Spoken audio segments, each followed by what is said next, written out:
ಅಕ್ಷಯ್ ಕುಮಾರ್ ಮತ್ತು ನಿರ್ದೇಶಕ ಪ್ರಿಯದರ್ಶನ್ ಸುಮಾರು 16 ವರ್ಷಗಳ ನಂತರ ಭೂತ್ ಬಂಗ್ಲಾ ಚಿತ್ರದಲ್ಲಿ ಒಟ್ಟಿಗೆ ಕೆಲಸ ಮಾಡಿದ್ದಾರೆ. ಇದಕ್ಕೂ ಮೊದಲು ಇಬ್ಬರು ಹೇರಾ ಫೇರಿ, ಭೂಲ್ ಭುಲಯ್ಯಾ, ಗರಂ ಮಸಾಲಾ, ಭಾಗಂ ಭಾಗ್, ದೇ ದನಾದನ್ ಚಿತ್ರಗಳಿಗೆ ಒಟ್ಟಿಗೆ ಕೆಲಸ ಮಾಡಿದರು. ಇತ್ತೀಚೆಗೆ ಅಕ್ಷಯ್ ಕುಮಾರ್ ಅವರು ಅಂದುಕೊಂಡ ರೀತಿಯಲ್ಲಿ ಸಿನಿಮಾ ಯಶಸ್ಸು ಕಾಣ್ತಿಲ್ಲ.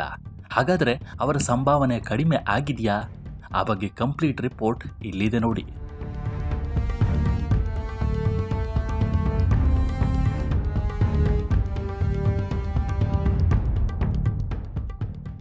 ಹೌದು, ಅಕ್ಷಯ್ ಕುಮಾರ್ ಅಭಿನಯದ ಭೂತ್ ಬಂಗ್ಲಾ ಚಿತ್ರ ಬಿಡುಗಡೆ ಆಗಿದೆ.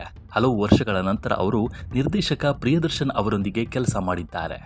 ಅಕ್ಷಯ್ ಕುಮಾರ್ ಜೊತೆಗೆ ಈ ಚಿತ್ರದಲ್ಲಿ ಪರೇಶ್ ರಾವಲ್, ರಾಜ್ಪಾಲ್ ಯಾದವ್, ಟಬು, ವಾಮಿಕಾ ಗಬ್ಬಿ ಕೂಡ ನಟಿಸಿದ್ದಾರೆ. ಭೂತ್ ಬಂಗ್ಲಾ ಚಿತ್ರದ ನಟರು ತಮ್ಮ ಪಾತ್ರಗಳಿಗೆ ಎಷ್ಟು ಸಂಭಾವನೆ ಪಡೆದರು ಅನ್ನೋದರ ವಿವರ ನಾವು ಹೇಳ್ತಾ ಇದ್ದೀವಿ.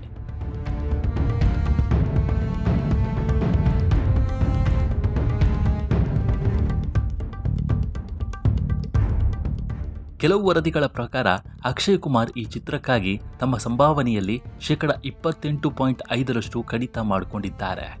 ಜಾಲಿ LLB 3 ಚಿತ್ರಕ್ಕಾಗಿ ಅಕ್ಷಯ್ 70 ಕೋಟಿ ರೂಪಾಯಿ ಸಂಭಾವನೆ ಪಡೆದಿದ್ರು. ಈಗ ಅವರು ಭೂತ್ ಬಂಗ್ಲಾ ಚಿತ್ರಕ್ಕಾಗಿ ಕೇವಲ 50 ಕೋಟಿ ರೂಪಾಯಿಗಳನ್ನು ಪಡೆದಿದ್ದಾರೆ. ಇದರ ಹೊರತಾಗಿಯೂ ಅವರು ಚಿತ್ರದಲ್ಲಿ ಅತಿ ಹೆಚ್ಚು ಸಂಭಾವನೆ ಪಡೆದ ನಟರಾಗಿದ್ದಾರೆ. ಈ ಹಾರರ್ ಕಾಮಿಡಿ ಚಿತ್ರಕ್ಕೆ ನಟಿ ಟಬು ಉಳಿದ ಸಿನಿಮಾಗಿಂತ ಕಡಿಮೆ ಸಂಭಾವನೆ ಪಡೆದಿದ್ದಾರೆ ಎಂದು ತಿಳಿದು ಬಂದಿದೆ.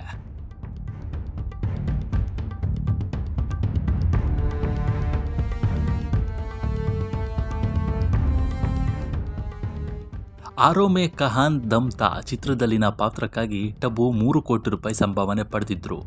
ಈಗ ಭೂತ್ ಬಂಗ್ಲಾ ಚಿತ್ರಕ್ಕಾಗಿ ಅವರು 2.5 ಕೋಟಿ ರೂಪಾಯಿ ಸ್ವೀಕರಿಸಿದ್ದಾರೆ.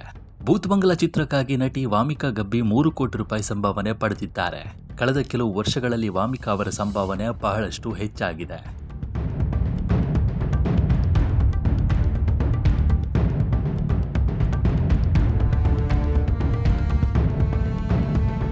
ಅವರು ಅನೇಕ ನಿರ್ದೇಶಕರ ಮೊದಲ ಆಯ್ಕೆಯಾಗ್ತಾ ಇದ್ದಾರೆ.